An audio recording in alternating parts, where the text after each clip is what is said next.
Si este país nos ponemos de acuerdo y nos movemos en la misma dirección, sin diferencias de partidos políticos, ni de colores de fútbol, sí, este país no lo para nadie. Él decía en una reunión que tuvimos hace muchos años, fue en su casa, decía, ¿sabes por qué soy periodista? Y yo, no, porque quiero cambiar al mundo. Y andabas en Mercedes y tenías su sueldo de directivo, glamour, cuenta de representación, o sea, y de pronto, ¡pam!, todo eso se acaba, me corren de México.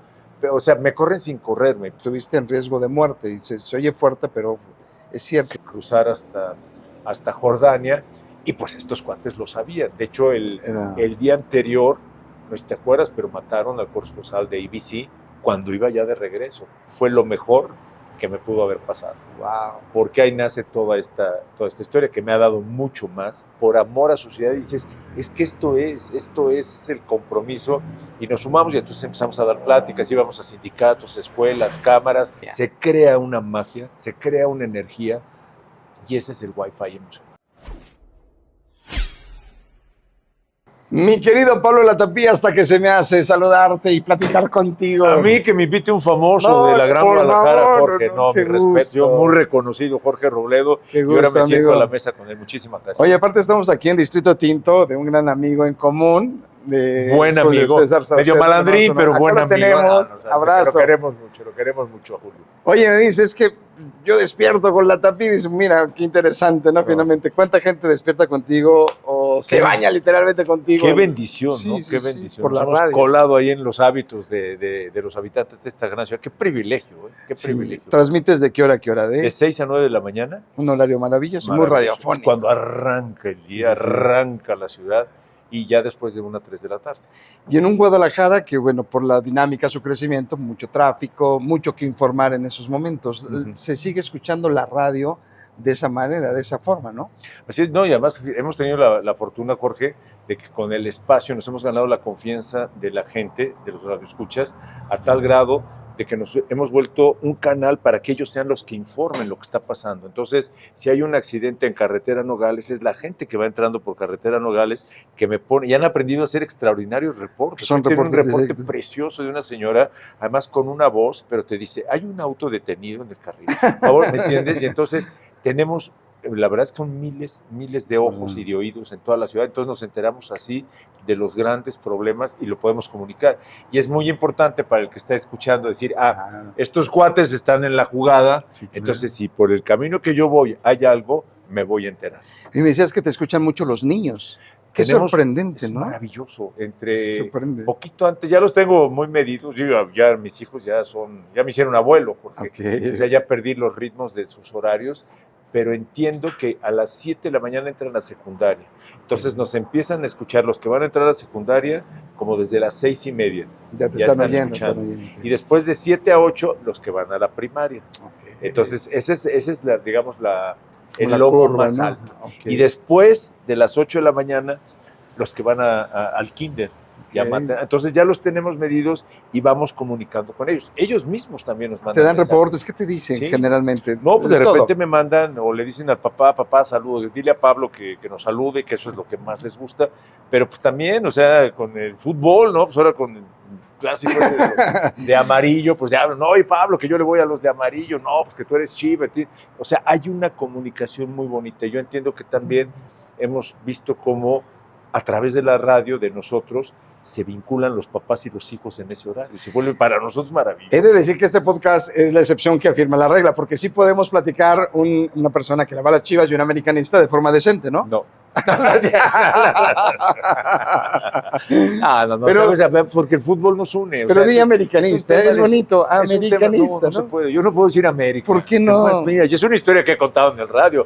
Qué bueno que me a ver, nunca me la había preguntado por favor, en un podcast. Te voy a decir por qué para mí la palabra América es como sagrada. Nosotros, nuestra familia, Jorge, los Latapí, somos de origen francés. Salimos de los Pirineos hace 150 años, pero salimos por hambre.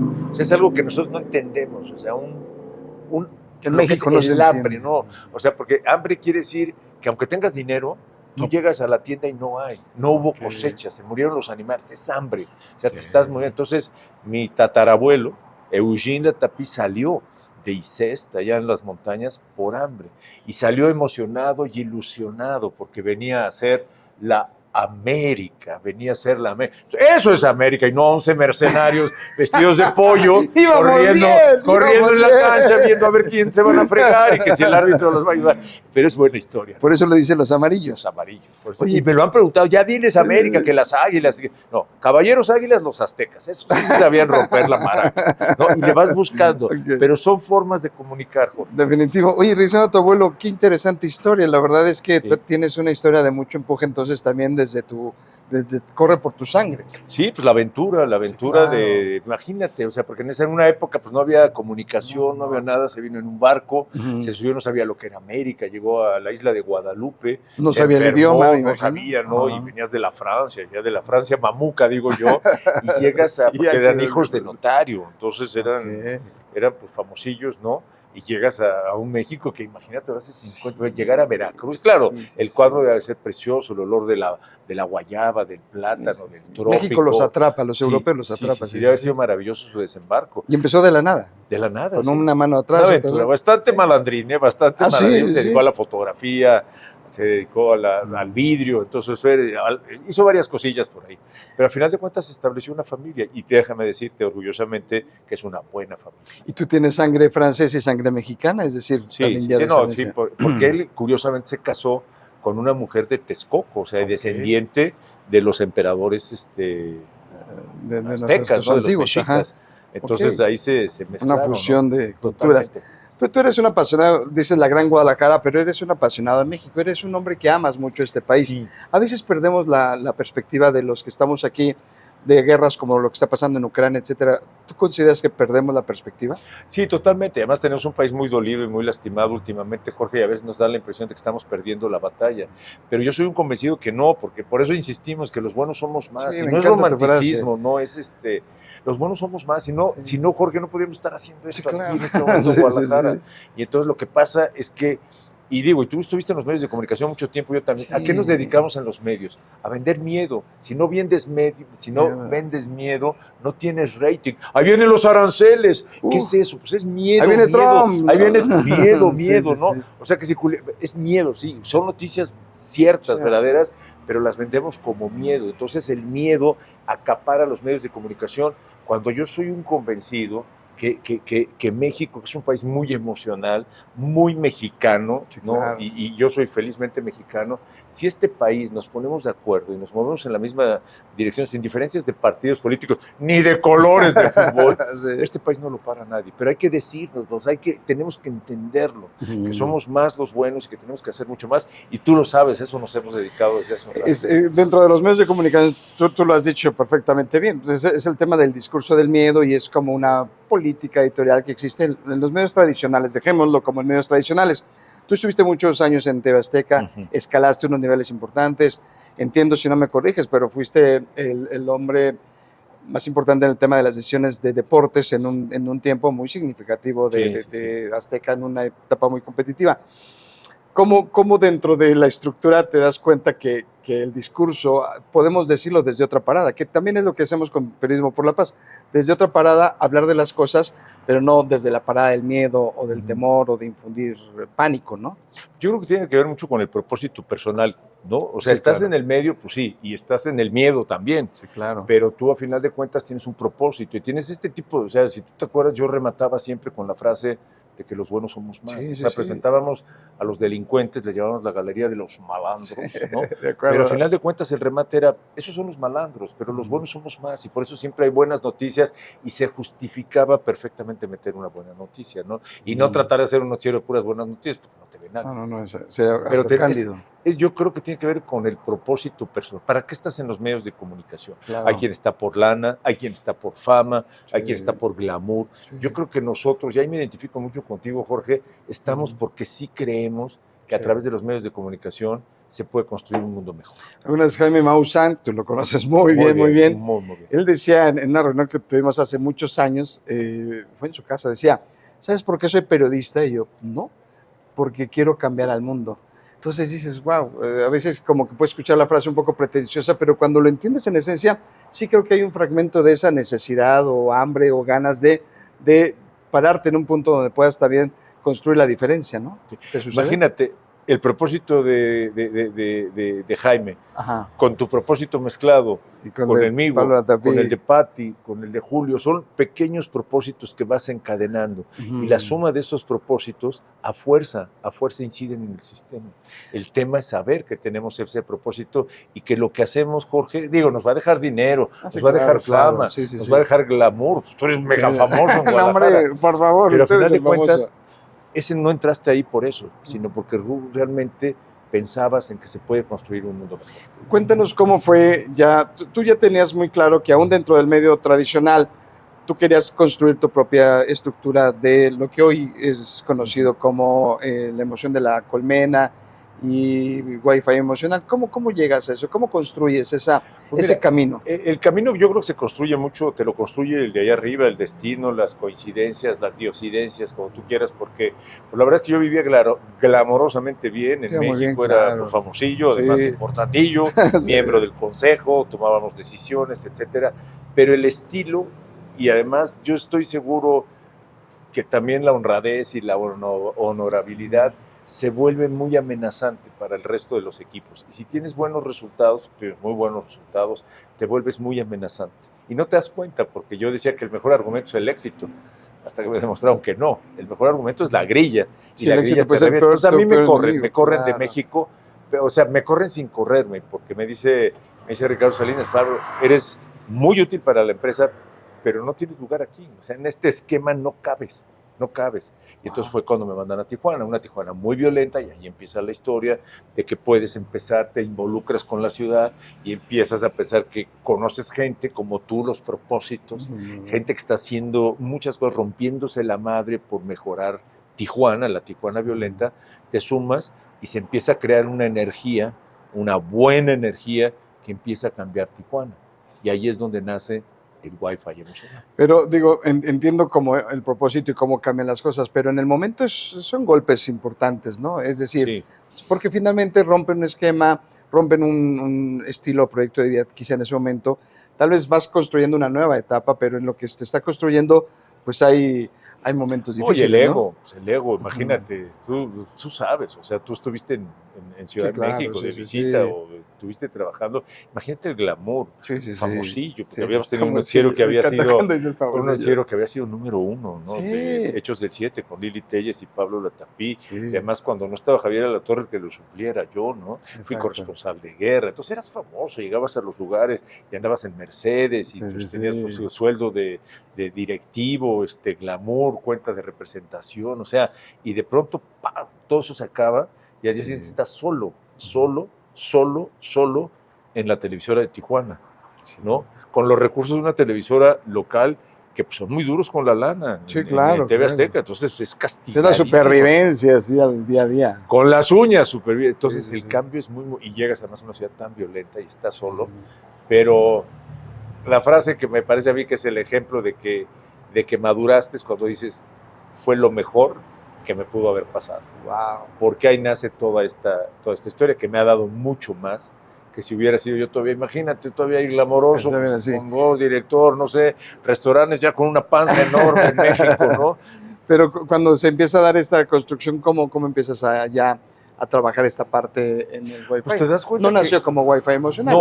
Nació, además, digo, ya viste que me encanta el fútbol, y el tema del fútbol se llamaba originalmente Bien Bajado ese Balón. De acuerdo. Y metemos muchos elementos, pues tú lo has visto, de fútbol, y metemos playeras, etcétera. Y la idea era esa, o sea, era transmitirle a los tijuanenses, pero era muy primitivo, era muy rudimentario. Yo después estudié muchísimo más, al grado que está ya muy bien fundamentado todo lo que es el Wi-Fi emocional. O sea, ya hay toda una explicación científica, pero ahí lo hablabas como de buena vibra, ¿no? De que los buenos somos más. Una frase, Facundo Cabral fue mi amigo, ¿no? Entonces, los buenos somos más. Entonces, era empezar a salir a platicar, pero junto con estos empresarios, empresario brillante, don José Galicot de Tijuana, que se moría por hacer grande, vive todavía por hacer grande Tijuana, organizó grandes cosas por amor a su ciudad, y dices, es que esto es el compromiso, y nos sumamos, y entonces empezamos a dar pláticas, íbamos a sindicatos, escuelas, cámaras, fue creciendo, Tijuana cambió, y fue creciendo también esto, y empezamos ya de una manera mucho más formal, a dar pláticas y conferencias, al grado de que hoy en día es una conferencia muy hecha, hay un taller muy hecho, hay seminarios muy hechos, forma parte, por ejemplo, del TEC de Monterrey, de Escuela de Negocios. Ya forma parte. Ya forma parte, y hay en lo que es educación continua, ya hay como parte, un módulo de Escuela de Negocios, de capacitación para gerencial, habilidades gerenciales, que se llama Wi-Fi emocional. Wow. ¿no? Y lo impartimos nosotros en el TEC. Sí, que el TEC de Monterrey no le va a dar palomitas si no lo revisa a profundidad con su consejo, etcétera, ¿no? El libro, por ejemplo, que tú lo conoces, pues lo publicó, que es un libro muy sencillito y muy pequeñito, muy pequeñañajo, digo yo. Lo publica la Universidad de Guadalajara. Entonces, también el aval es importante. Entonces, algo que es muy sólido. Y tú lo sabes, o sea, tú fuiste reportero, yo fui reportero. Tú no puedes salir como reportero a dar una nota si no tienes las fuentes. Sí, claro. ¿Sí? Y entonces, es lo mismo me pasa con el Wi-Fi. O sea, yo no puedo salir a hablar de que esto es ciencia si no tengo las fuentes. Entonces, me dediqué a estudiar muchísimo y todo tiene un fundamento científico. Ahora, va a ir caminando, hace la transición de este concepto que hablabas de bien bajado ese balón. ¿Y en qué momento dices Wi-Fi emocional? Son serendipias, porque nace precisamente el tema del fútbol. Y una frase que decía mi buen amigo David Feiter, fue muy buen amigo, trabajamos juntos, que él decía que en un partido de fútbol, una de estas series, por ejemplo, ¿no? Cuando el equipo va por 2 goles, que necesitas 2 goles, dice, el primer gol lo mete el equipo y el segundo lo mete el estadio. Okay. O sea, se crea una... Y digo, a lo mejor ustedes los de amarillo no lo entienden, pero un partido de las Chivas, cuando se mete... Salud, no la pipa, la Copa de la Paz, la Copa de la Paz. Salud, qué gusto.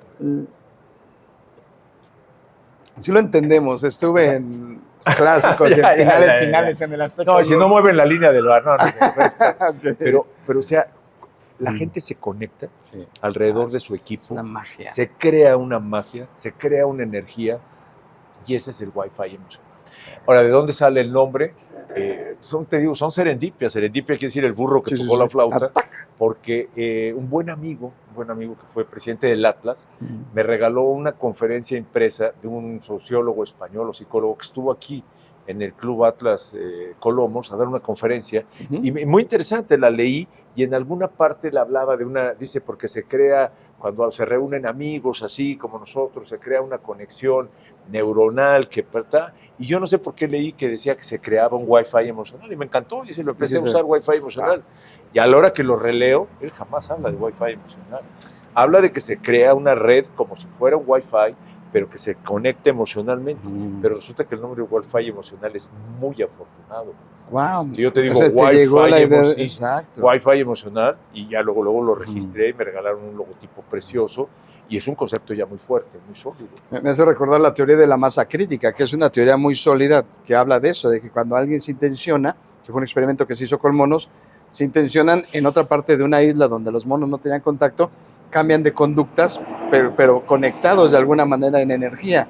Parece muy loco, pero está demostrado científicamente. Es ciencia. Hoy en día, gracias al bicho el ChatGPT, que todo lo conoce, tienes el acceso a toda la información. Una chulada. Han hecho cantidad de estudios, investigaciones muy serias de cómo se crea ese campo electromagnético, y es una conexión fantástica. Un poco hablamos de esto, ¿te acuerdas en la conferencia? Entre las neuronas espejo, el corazón y la glándula pineal. Digo, entendiendo que el cuerpo es todo un sistema, que no los puedes ver como órganos aparte, pero entre los tres todo el tiempo están generando información electromagnética. Así se conecta y se informa todo el cuerpo. Es maravilloso, pero también se está generando hacia afuera.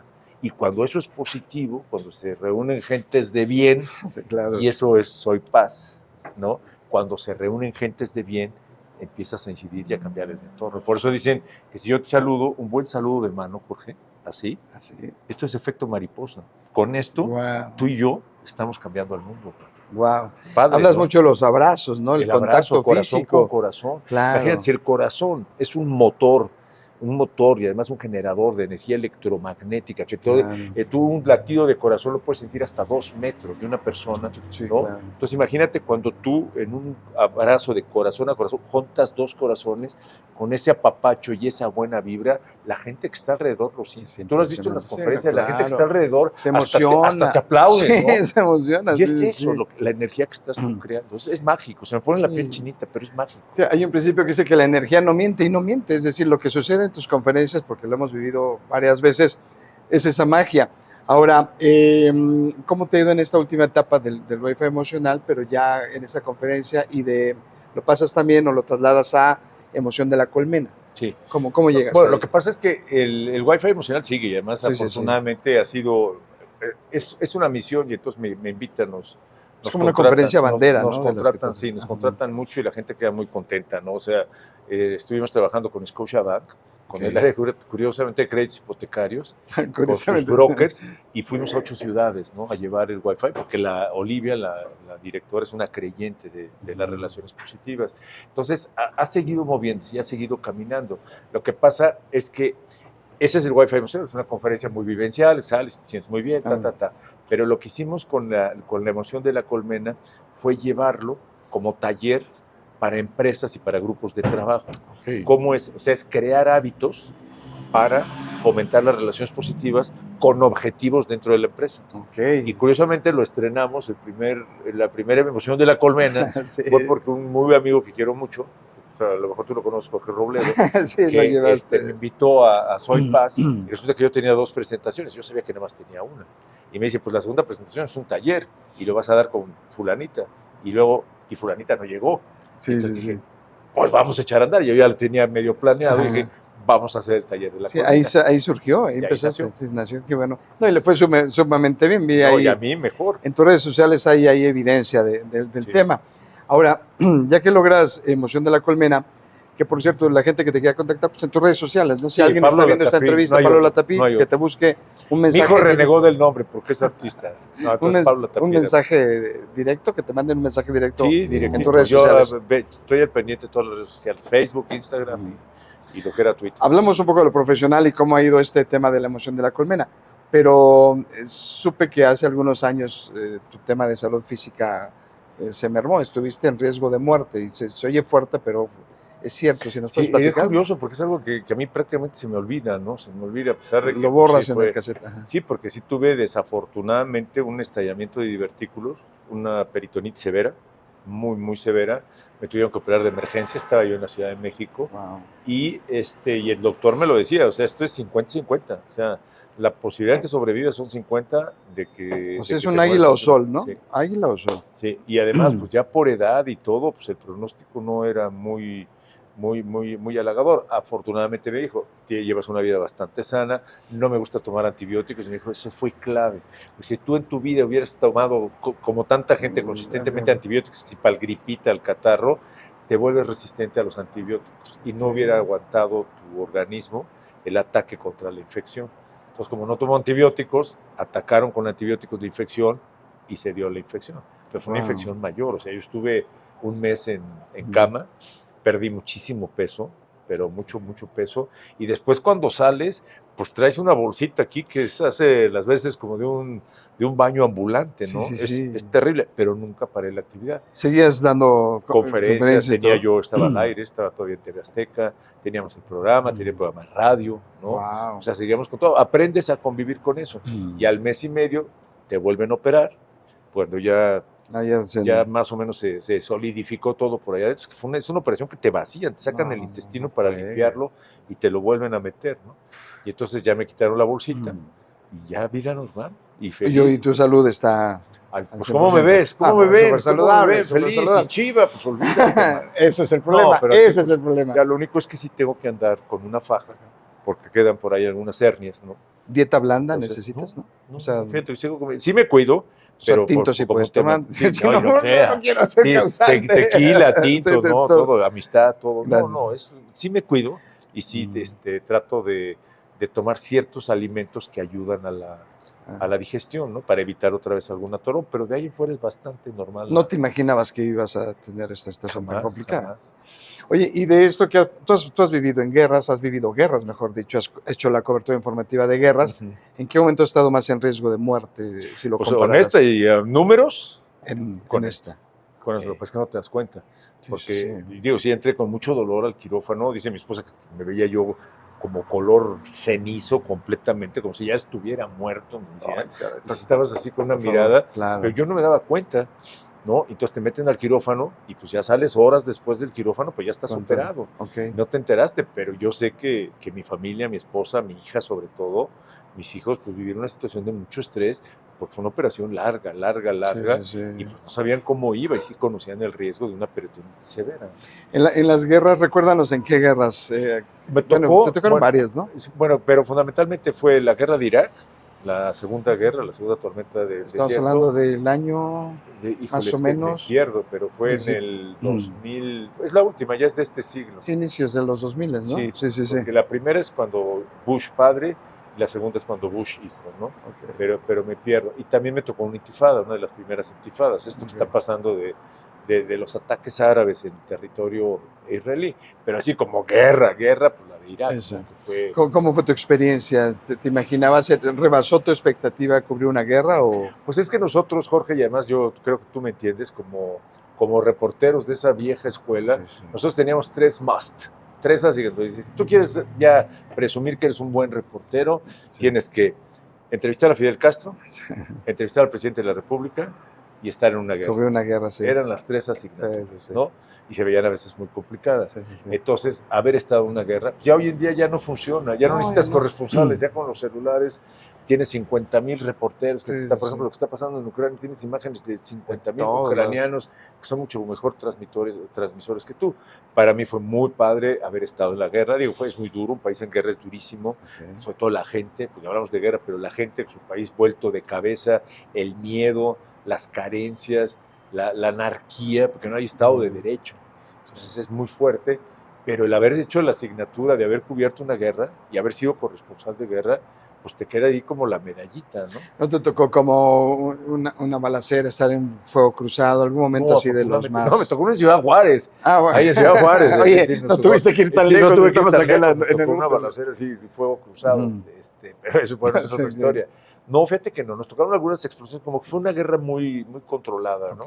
Nos tocó, sí, cuando íbamos una vez cruzando el desierto, de repente explosiones por todas partes, pero así peligro, yo creo que nada más un día estuvimos muy en peligro, que fue ya cuando nos regresábamos, porque ya Irak, no es que se estuviera, pero ya se estaba acostumbrando a la situación de guerra, a la falta de Estado de Derecho. Entonces había muchos robos, muchos asaltos y había impunidad, porque estaban los soldados gringos, pero ellos no estaban para detener ladrones, estaban para que no hubiera ataques. Entonces era muy fácil que te robaran. Y pues nosotros éramos visiblemente occidentales, ¿no? Claro. Y obviamente no había bancos, entonces había que traíamos dinero, y traíamos dinero en efectivo, y traíamos dólares, entonces te vuelves muy fácil, ¿no? Y entonces el día que nos regresamos era muy peligroso porque no había avión, estaba cerrado el aeropuerto de Bagdad, y entonces tuvimos que regresar en coche, era un camino como de 4 o 5 horas, cruzar hasta Jordania, y pues estos cuates lo sabían. De hecho, el día anterior, no sé si te acuerdas, pero mataron al corresponsal de ABC cuando iba ya de regreso. ¿Por qué? Pues porque lo ves, va en la carretera, y por mucho que diga prensa, pues lo emboscas, nadie te va a decir nada, le robas todo lo que trae, lo matas y no pasó nada. Entonces ahí sí corrimos peligro. Afortunadamente salimos en un viernes, que es el día sagrado de los musulmanes, estaban dormidos la mayoría, salimos muy temprano y protegidos por la de Guadalupe y la de Zapopan, encomendados, sí, vámonos, y nos aventamos, ¿no? Sabiendo que es el momento de más riesgo. Y ya cuando llegamos a Jordania, respiraron. Tú Tú decías hace un rato que a veces en México no entendemos el hambre de una guerra o el dolor de una guerra, etcétera. Es cierto, ¿no? Como que México ha sido bendecido, pese a todas las desgracias que ha tenido México como país, pero en el último siglo y lo que va de este siglo, el siglo pasado y lo que va de este siglo, no ha tenido un problema de guerras tan fuerte como lo sucede en una guerra con otro país, etcétera, ¿no? Sí, no, totalmente de acuerdo. O sea, nosotros vivimos un país bastante en paz dentro de todo, a pesar de todas estas infiltraciones del narco y pero, por ejemplo, yo no sé tú, pero yo me siento poco expuesto, ¿no? O sea, por la vida que llevo, que es una vida tranquila, voy como decía el poeta, de mi corazón a mis asuntos, o sea, voy a trabajar, regreso, mi vida es muy, muy, muy tranquila, ¿no? Nunca me he sentido expuesto, ¿no? Yo sé que sí, quien tenga que cruzar Sinaloa, pues a lo mejor se expone, ¿no? Pero siento que eso no lo terminamos de valorar, ¿no? No terminamos de entender que vivimos en una situación muy afortunada, que tenemos que hacer mucho más, porque no podemos permitir que los malandros vayan ganando la batalla y vayan ganando territorios, pero sí creo que tendríamos que valorar más lo que tenemos en este país. Platícanos un poco de tu familia. ¿Quiénes conforman tu familia, Pablo Latapí? Bueno, mi familia nuclear Nuclear. Ajá. somos mi esposa y yo, y digo, tengo 5 hijos, que son los míos, los tuyos y los de la otra, ¿no? Lo que pasa es que es un segundo matrimonio, Ok. maravilloso segundo matrimonio, mi primer matrimonio, que fue el amor de mi vida, eso no lo niego. Cuando yo empecé a andar con Eva, ella tenía un bebito de 5 meses, Marco, entonces se crió como mi hijo. O sea, no tiene mi apellido, pero se crió como mi hijo y me ve como su papá, entonces es el de la otra, ¿no? Y después me divorcié, bueno, con ella tuve 3 hijos, son mis 3 hijos míos, y después ya me divorcié y mi esposa tiene un hijo. Entonces pues son los 5, ¿no? Son los míos, el de ella y el de la otra. Y esa es la familia, ya todos son ya tus contemporáneos, ya todos cerca de 40 años, ya tengo por ahí algunos nietos, nietas, y pues es la vida. ¿Ves mucho a tus hijos o varía? No lo suficiente porque la mayoría viven en Cancún. Se los llevó cuando todo el pleito del primer matrimonio, el castigo fue que se los llevaran a Cancún, y qué bien, porque les ha ido muy bien allá, una vida muy sana y muy de Caribe, cosa que felicito. Entonces los veo poco, hay uno que vive en Ciudad de México, que es el que veo un poquito más, ¿no? Y al hijo de mi esposa también, pero no lo suficiente, ¿no? El reconfigurar la familia es un tema pues, de mucho trabajo en personal, ¿no? Como que mucho trabajo trabajar en ese y sentido, de mucha fe, porque tienes que poner a los hijos muchas veces en manos de Dios y pues no sabes qué vaya a pasar. Y yo afortunadamente Dios los quiere a mis bichos y los ha llevado por buenos caminos. Pero es que no los ves mucho entonces. No, digo, por ejemplo, uno de mis hijos, me buscan mucho, cosa que me encanta. Digo, estamos en contacto, tenemos el rigor de por lo menos una vez a la semana un buen telefonazo de comunicación, nada más para saludar de cómo para ponerse como realmente tenemos horarios y lo saben ellos, lo sabe mi esposa, lo saben sus parejas, que hay horarios donde ya sabemos que vamos a hablar. ¿Viajas con ellos de vez en cuando? ¿No? Ya no, sí se dio, hicimos un viaje maravilloso una vez todos, todavía creo que fue el último a Nueva York. Y fue maravilloso, fue una experiencia increíble, pero ya no, ya es difícil, ya son distintos proyectos, estudiaron distintas carreras, tienen distintas profesiones, son gente muy chambeadora. Entonces, pero sí se añora esos momentos más de cercanía. Eso es agarrarlos a todos y irnos de viaje maravilloso. Sobre todo cuando estaba yo casado en mi primer matrimonio, nos íbamos mucho de viaje, teníamos una camioneta y era nos subíamos y donde apunte el guarache. A Acapulco, nos íbamos a San Juan del Río, nos íbamos a San Miguel de Allende, era aventura. O sea, disfrutaste esa etapa de niños, adolescentes con ellos. Muchísimo, ellos a mí y yo a ellos. Y tan es así que hoy en día tenemos una muy buena relación. Yo creo que eso se construye desde la infancia con los hijos. Hace poco leía una definición de éxito que me encantó. A ver, ¿qué opinas? Decía una persona muy exitosa en lo económico, etcétera, que para él la definición de éxito es cuando tus hijos crecen y aún que crecieron y que ya económicamente no dependen de ti, quieran pasar tiempo contigo. Entonces yo soy un hombre muy exitoso. Es una definición de éxito. Oye, tu papá, tú tienes el nombre de tu papá, Pablo Latapí, ¿no? No, Pablo Latapí es mi tío. Tu tío. Mi tío, lo que pasa es porque que cuando te googleamos, digo, yo le decía, y que ya me morí hace... Sí, entonces... Y de un cáncer de pulmón tremendo. Ya no lo voy a entrevistar, ¿ok? ¿Qué pasó aquí? ¿Cómo es la historia? Mi tío Pablo fue un gran intelectual, gran intelectual. Fue jesuita. Yo por eso me llamo Pablo, porque él no iba a tener hijos. Y entonces, y la tradición de estas familias era que tenías que llevar o el nombre de tu padre o otro nombre, pero no de los hermanos. Entonces, por eso me pusieron a mí Pablo. Él fue jesuita, fue el primer, como buen jesuita, gente de mucho estudio, de mucha academia.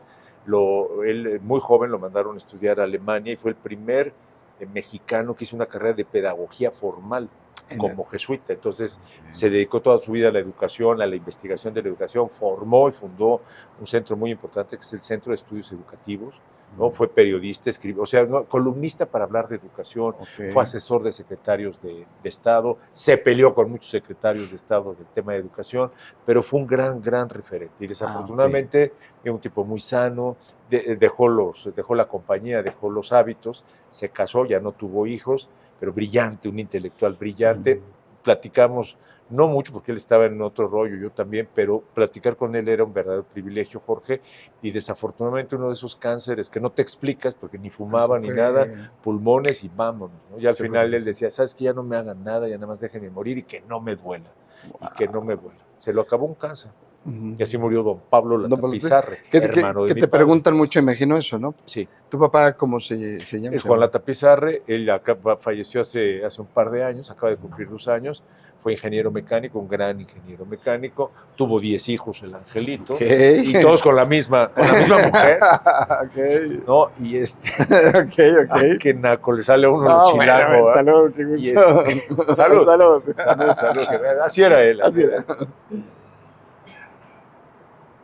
Pero yo mi conclusión, digo, no había mucha lana, yo estudié, soy egresado de educación pública, soy economista de la UNAM, porque no hubo lana para pagar una Ibero o una universidad privada, pero creo que lo mejor que nos dieron mis padres, los dos, fue ese sentido de que nos educaron como gente buena, ¿no? O sea, y no te lo preguntaban, no te decían, hay que ser bueno. Con el ejemplo, lo que ellos hacían todos los días, lo que hacían mis abuelos, y yo lo platicaba hace poco con algunos de mis hermanos, o sea, ese qué regalo nos dieron, o sea, porque nosotros lo que nos mueve es el bien, pero no porque nos hayan dicho hay que ser buenos, sino porque lo vivimos, lo mamamos todos. Es la cultura del esfuerzo lo que te inculcaron. También. Porque después ven a un Pablo Latapí encumbrado, etcétera, y dicen, todo le funciona bien. No, quizá a veces no saben lo que hay detrás, ¿no? Dicen que solo la cuchara conoce los hervores de la olla, en el sentido de lo que tú tuviste que atravesar para ser quien hoy eres, ¿no? Pues saber dónde eres feliz, dónde has estado feliz, ¿no? Porque a lo mejor, pues sí, nos fue muy bien en la tele, pero a lo mejor no éramos felices, ¿no? Te atrapa la dinámica, te atrapa, ¿no? Y además las dinámicas, pero digo, nos dio muchísimo y sí nos daba muchos momentos de felicidad, las coberturas maravillosas. Una vez que estábamos en una cobertura del Papa en Roma, ¿no? Que ves al Papa y lo tienes aquí, ¿no? Entonces eso es muy emocionante. Nunca lo entrevisté, pero lo tenías aquí. Entonces esos son momentos que dices, wow. Sí. Pero no es fácil. O sea, yo me acuerdo de un maestro de la facultad que yo era un chavo de pelo largo y estudiador ahí medio rebelde, marxistoide en la facultad de economía. Y él me decía, era un gran maestro, Ramón Plaza, me acuerdo perfecto. Me decía, Pablo, joderse es triunfar, ¿eh? Acuérdate. Tú tienes mucho, me decía, pero joderse es triunfar. Sí. Y de hecho me lo escribió en una tarjeta. Y esa tarjeta todavía la conservé hasta como hace 5 o 6 años. Porque no sé, y por ahí debe estar, ¿no? Pero la traía yo en mi cartera porque decía, joderse es triunfar, ¿no? Joderse es triunfar. Y siempre lo entendí así. Porque a veces tenías que comer unas mugos, tenías que comer caca en el camino, pero tenías un objetivo. Un objetivo.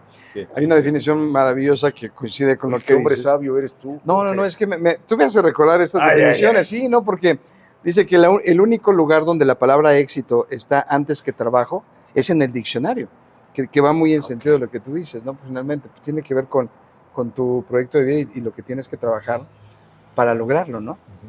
Pablo, qué gusto platicar contigo. ¿Qué opinas de las nuevas generaciones? Tú hablas de Wi-Fi emocional. Hay de todo. Sí. Hay de todo. Y pero tienes esperanza en las juventudes. A veces les llaman juventud de cristal, le llaman, bueno, quizá el sentido de compromiso con una empresa como lo tuvimos tú, lo tuviste tú, lo tuve yo, ya no existe, ¿no? Quizá es un tema generacional, ¿no? Pues yo no sé, Jorge, porque ahora sí que también citando dichos, ¿no? Dicen que cada quien habla de la fiesta como le fue, ¿no? Claro. Entonces, yo no sé, a lo mejor es sincronicidad, pero los jóvenes, sobre todo aquí en Guadalajara, que eso me encanta de Guadalajara, que se acercan a nosotros, que nos acercamos a ellos, es gente de bien, Jorge. Sí, es gente que está construyendo y que está emprendiendo.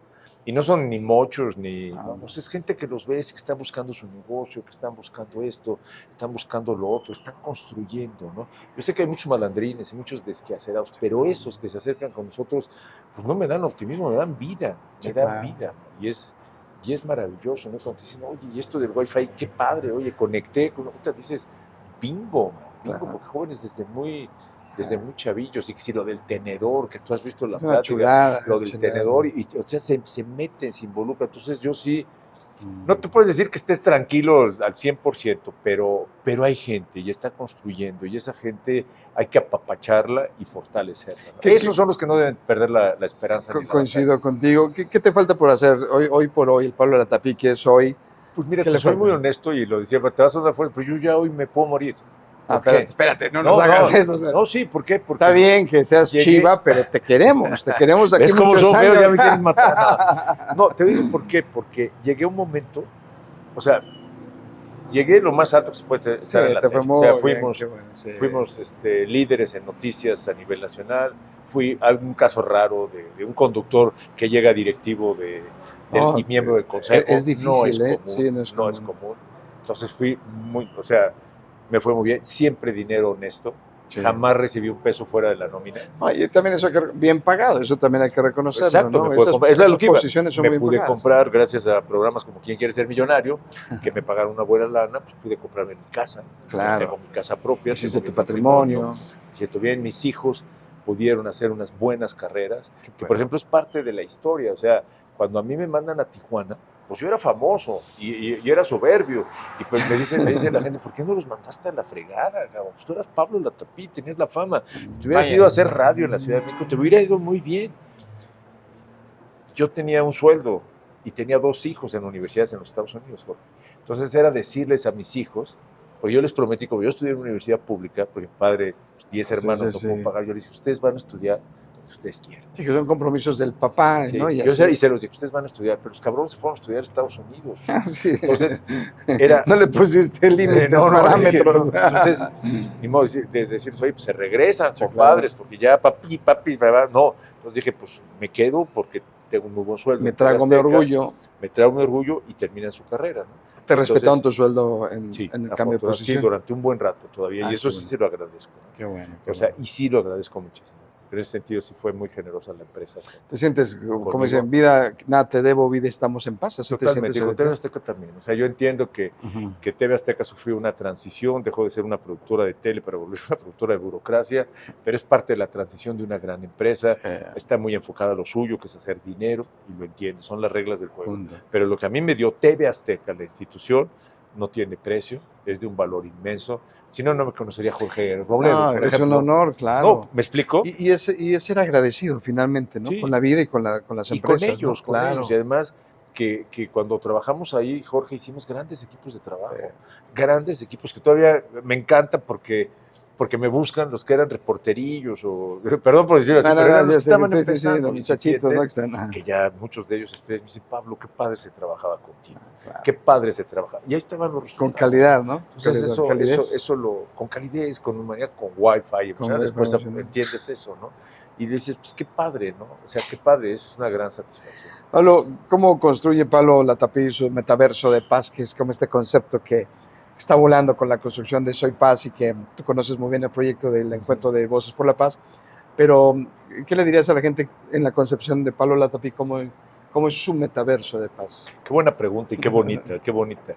Pues es lo que ya platicamos, o sea, y además fue, déjame agradecerte públicamente, porque me invitó Jorge a escribir un prólogo para el libro de Soy Paz, las memorias de los no lo íbamos a sacar aquí a No, pero es que el haber, se me pone la piel chinita, ¿no? Sí. Pero haber escrito un prólogo aquí, pues me obligó a meterme porque soy paz, ¿no? Exacto. Y es lo que comentábamos hace rato, o sea, mi metaverso es que sí es un mundo que puede estar en paz, pero la paz nace desde cada uno de nosotros, claro. ¿no? O sea, somos seres de paz, así nacemos, es nuestra naturaleza, gracias a eso hemos sobrevivido como especie, los cromañones, el Homo sapiens ha sobrevivido, a pesar de que nos agarramos de catorrazos y todo, es porque somos seres de paz, sabemos construir afectos y buenas relaciones en lo familiar, en el clan, en las empresas sobresalientes, y eso empieza en los pequeños detalles. Por eso citamos a Gustave Flaubert, que dice que Dios está en los detalles. Sí, y que, insisto, cuando yo te digo que un buen saludo de mano,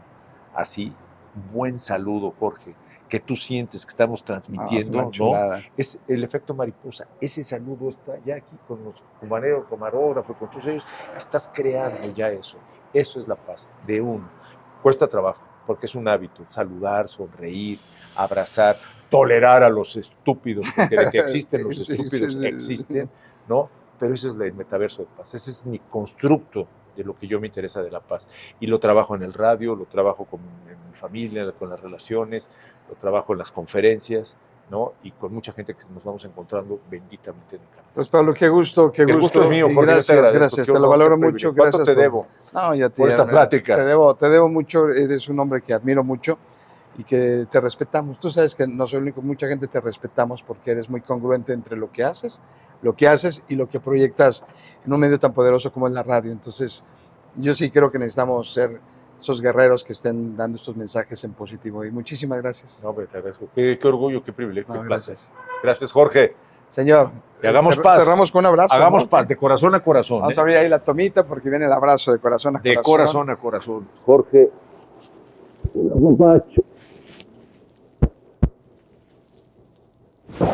Por así, ¿cómo Ahora te sí. sientes? Uf, increíble. Que venga la siguiente. Muchas gracias,